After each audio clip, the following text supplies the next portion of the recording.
108 இருக்குல்லங்க ஐயா, அழகையா தம்பி விஜய கொடுங்க. அவர் கேட்டுக்கக்கூடிய இந்த 2 வார அவகாசத்தை கொடுங்கள். அடுத்த எம்ஜிஆர் ஆகிவிட்ட எம்ஜிஆர், அவ்வளவுதான், உண்மைதான். அதிமுகவில் இருக்கக்கூடிய வெற்றி பெற்றிருக்கக்கூடிய பாண்டிச்சேரியில் இருக்கக்கூடிய எம்எல்ஏக்கள் புரிந்து கொள்ள வேண்டும். நீங்களாக வந்து விஜய்க்கு சப்போர்ட் செய்யுங்க.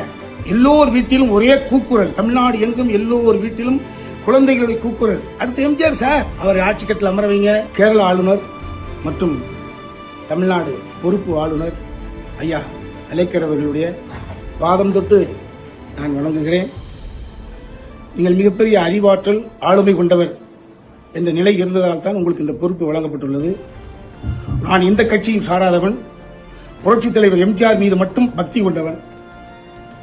இப்பொழுது நடந்து முடிந்த தேர்தலில் 40% ஓட்டை இளைய தளபதி விஜய் அவர்கள் வாங்கியிருக்கிறார்கள்.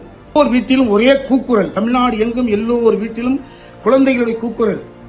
எப்ப வருவாங்க, எப்ப எத்தனை சீட்டு, எப்ப பதவி ஏத்துட்டாங்களா, எப்ப ஏற்க போறாங்க?